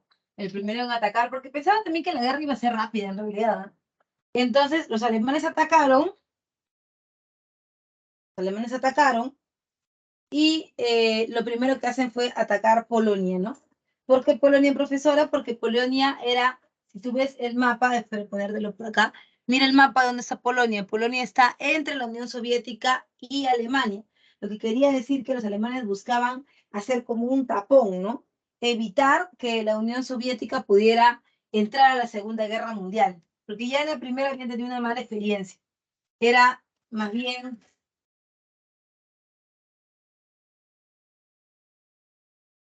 bien frenar el avance soviético, ¿no? Y lo harían a través de un tratado, que es el tratado Ribbentrop-Molotov.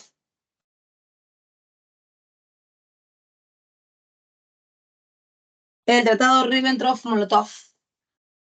De esta manera se firma el tratado con la Unión Soviética y los alemanes avanzan a la Primera Guerra Mundial. Su primer ataque es ahora hacia Polonia, ¿verdad?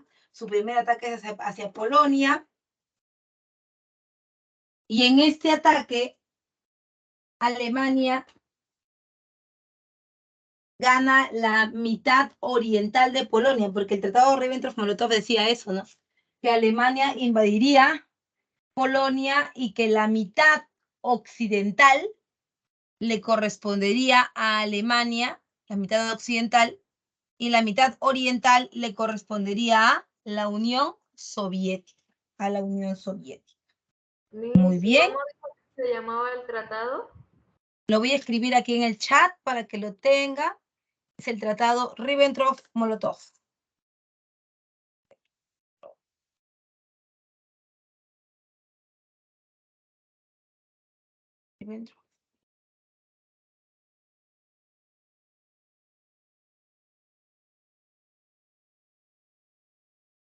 Tratado Ribbentrop-Molotov. Bien, entonces, en este caso, ya, vamos a ver que los alemanes van a comenzar el ataque. Al contrario de la Primera Guerra Mundial, que fue así, ¿te acuerdas? Acá está Bélgica, entraron a Bélgica, Francia, ahora ya no, van a entrar a Polonia primero, y eso va a servir para que hagan esto, ¿no? Como si fuera un tapón acá, para que la Unión Soviética no avance, no pase, ¿no? Y dedicarse ellos a esto, al frente occidental. Luego invaden Francia en el año 40, pero logran invadir solamente la mitad de Francia, la mitad sur de Francia, que es la Francia de Vichy. Así, la Francia de Vichy. La Francia de Vichy.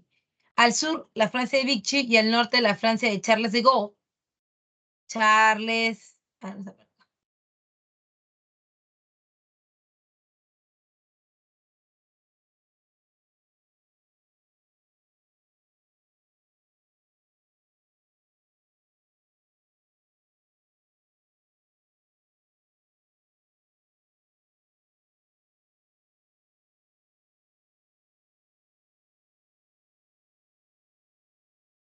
Al sur, la Francia de Vichy.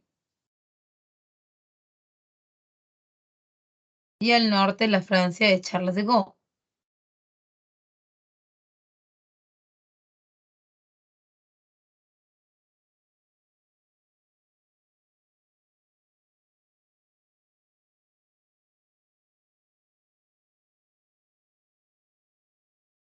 ¿Cuál es la que van a invadir? Primero los alemanes. La del sur, o sea, esta.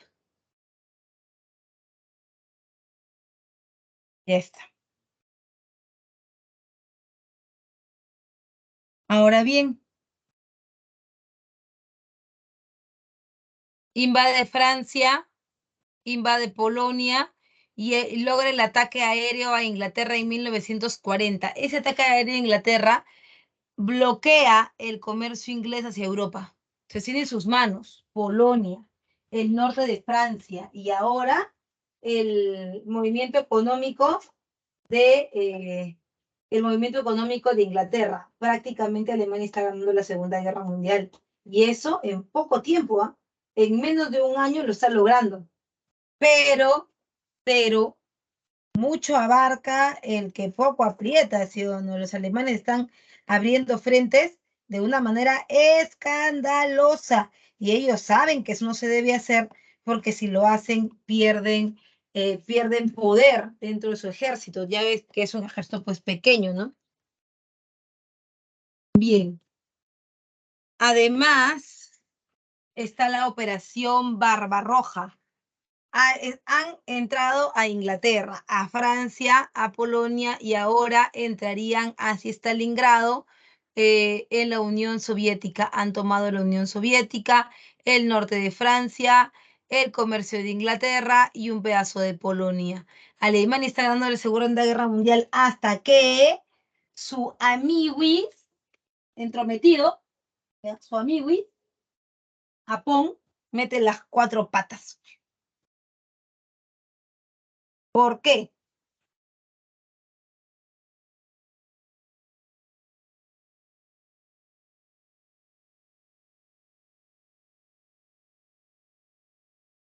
Porque Japón ataca de manera aeronaval, ¿ya?, a Estados Unidos en su base de Pearl Harbor. Estados Unidos hizo el indignado, ay, ¿cómo es posible? Alemania, ¿cómo me tratas así? Yo no hubiera querido esto, yo no hubiera querido entrar a la Segunda Guerra Mundial, pero tu pata, Japón, mira lo que ha hecho. Yo indignadísimo entro en la Segunda Guerra Mundial, cuando todo el mundo sabía que eso era así, todo el mundo sabía que los norteamericanos estaban preparándose en Pearl Harbor. ¿Para qué? Se estaban preparando para aligerar sus aviones y entrar a la Segunda Guerra Mundial. O sea, eso era obvio.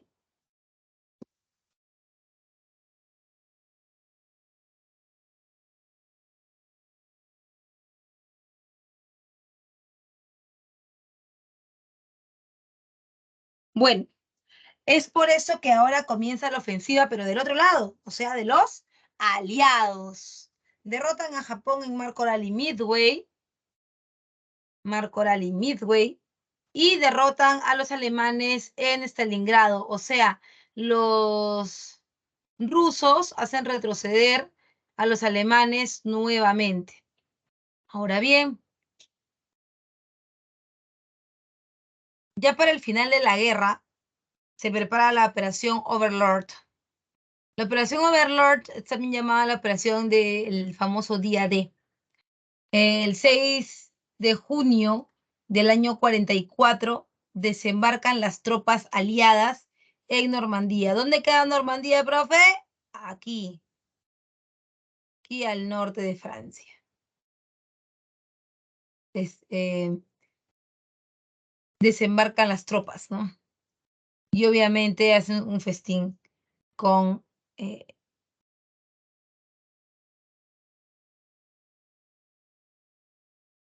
los alemanes luego, ¿no?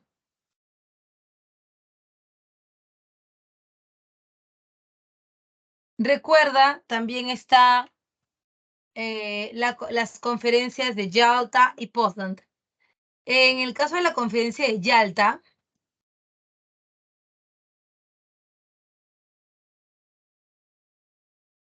en realidad las conferencias tienen objetivos claros, o sea, son como reuniones específicas, ¿no?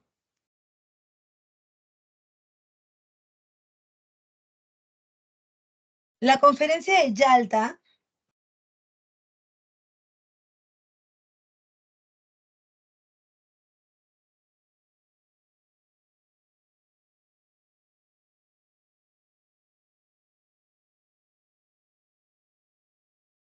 juntaba a los 3 grandes, a Churchill, Roosevelt y Stalin.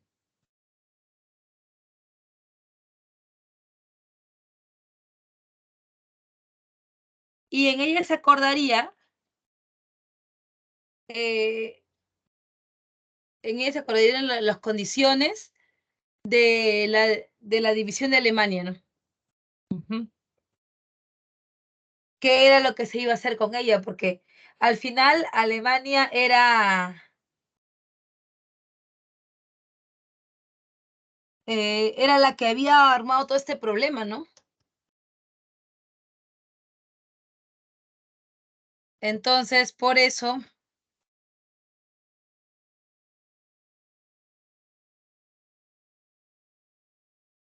debía ser castigado, ¿no?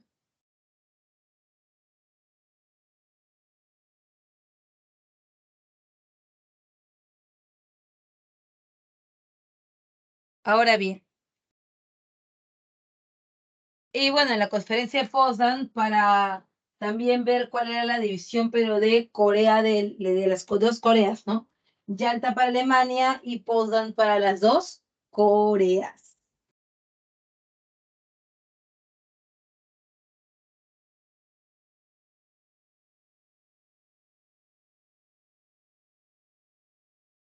¿Cuáles son las bueno, y también el bombardeo atómico sobre Japón. Japón recibió un gran golpe, ¿no? Porque ellos tenían digamos, espacio, su lugar, su núcleo industrial en Hiroshima y Nagasaki. Los, los aliados querían destruirlos. Y para eso, obviamente, los aliados deberían darle un gran golpe.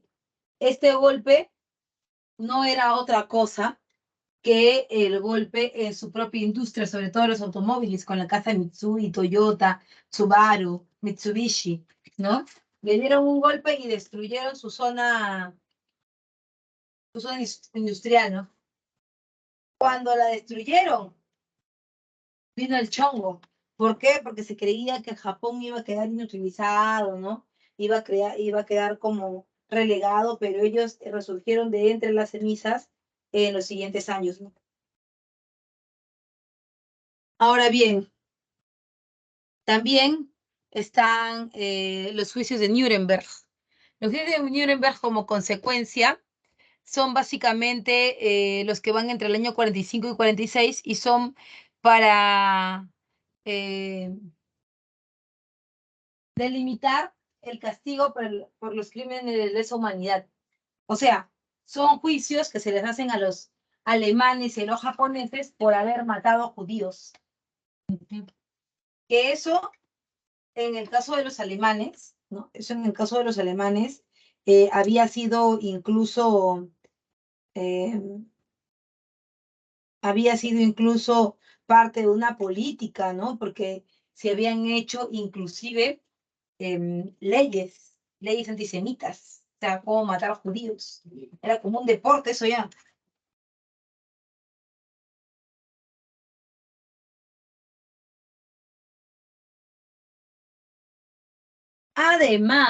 Además, em, bueno, también es que él fue la forma, ¿no? La forma agresiva en que los alemanes lo hicieron. Había inclusive un médico alemán llamado Joseph Mengele. Joseph Mengele era el ángel de la muerte y él gustaba, ¿no? De encontrar niños, sobre todo gemelos judíos, a los cuales eh,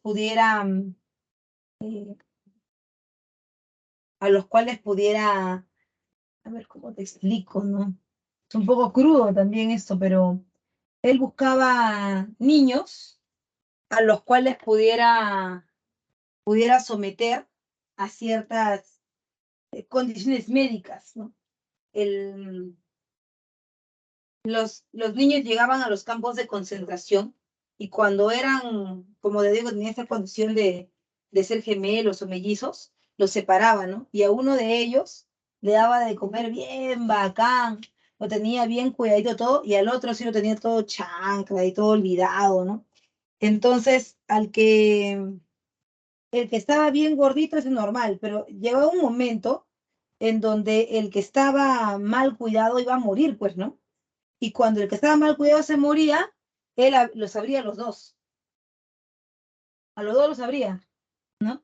Y veía qué cosa le había fallado al, al desnutrido, al flaco, que no le había fallado obviamente al gordito que le había estado cuidando. Entonces, ahí descubrió, por ejemplo, causas y síntomas de enfermedades. Y claro, a la ciencia le sirvió un montón. Y lo digo porque le permitió saber, ¿no? En tiempo real lo que estaba pasando. Em, sin embargo, la cosa, pues, el tema es a qué nivel y cuál fue el precio que se pagó por todo eso, ¿no? Porque al final fueron vidas que se apagaron por el fanatismo alemán, por la, por la discriminación, etcétera, ¿no? O sea, sí, los alemanes mataban con anfo, quemaban a la gente en las duchas cuando no les servían, porque llegaban muchos judíos en trenes, ¿no? A los campos de concentración. Entonces, cuando los alemanes veían que estas personas no les servían, los mandaban a ducharse para darse una ducha caliente y esas duchas tenían anfo. y los quemaban vivos. Años después, para aprovechar la carne de los judíos, su piel, todo, los mataban en cámaras de gas para hacer con sus pieles, hacer maletas de cuero de judío, hacer relojes, joyas, ¿no? Y aprovechar todo de ellos, alucina. Sí, era terrible. Y los alemanes, eran agresivos porque en su caso, ellos engañaban, entre comillas, a los judíos. Les ofrecían que en vez de ir a campos de concentración, que iban a ir a lugares que los iban a alejar de la guerra y que eso les convenía y pagaban por eso y al final les caían en campos de concentración. Eh, y los japoneses hicieron lo mismo, ¿no? O sea, sí tenían cierta responsabilidad. Ujú. Sí, sí, sí.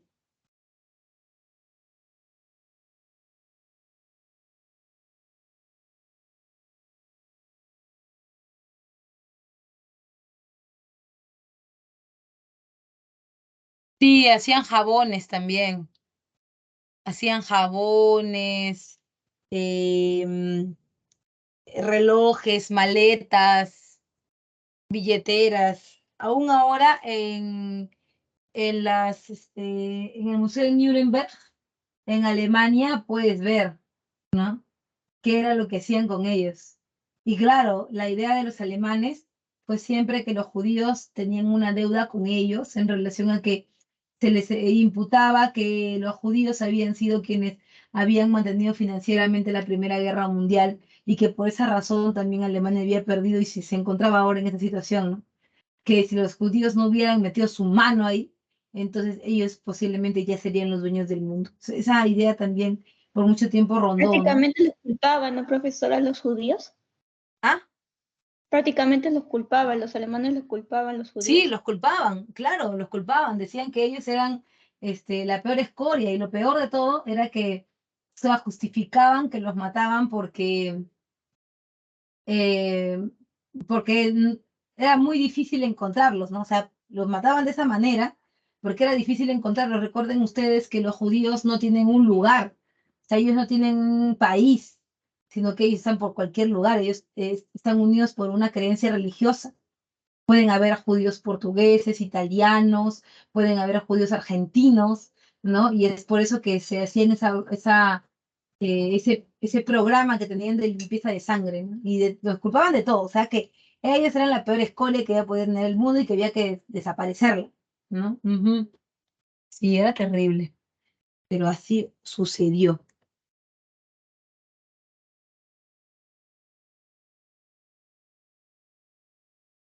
Y, y establece la ONU, ¿no? La ONU era la institución que buscaba velar por la paz mundial. Así igualito que Sociedad de Naciones, la ONU venía como a suplantarla, como a reemplazarla, ¿no? Sin embargo, esto era un poco también, era un poco más de lo mismo, ¿no? O sea, Estados Unidos era el papi, el que había creado la ONU. Entonces, dime tú si él mismo se iba a limitar, si él mismo se iba a castigar, ¿no? Eso queda casi imposible, pues, ¿no? Entonces, por eso tampoco la ONU va a hacer una gran tarea después de la Segunda Guerra Mundial, ¿no? Y prueba de ello es que Estados Unidos va a invadir militarmente otros países durante la Guerra Fría, que vamos a ver el día viernes, ¿no? Entonces, sí, en realidad, protocolarmente, la ONU servía para eso, ¿no? Para velar por la paz mundial, pero al final, pues eso no era cierto, ¿no? Porque Estados Unidos era el que manejaba todo. Bien, muchachos, hasta ahí va a llegar mi clase del día de hoy. Y ya el día viernes vamos con la Guerra Fría hasta nuestros días, que sería el nuevo contexto y orden mundial, ¿ok? Como, con China como el gran gigante en ascenso. No siendo más, yo me despido de ti y nos vemos el día viernes en el último capítulo de Historia Universal. Que te vaya súper bien y que tengas un lindo fin de semana. Chao, chao.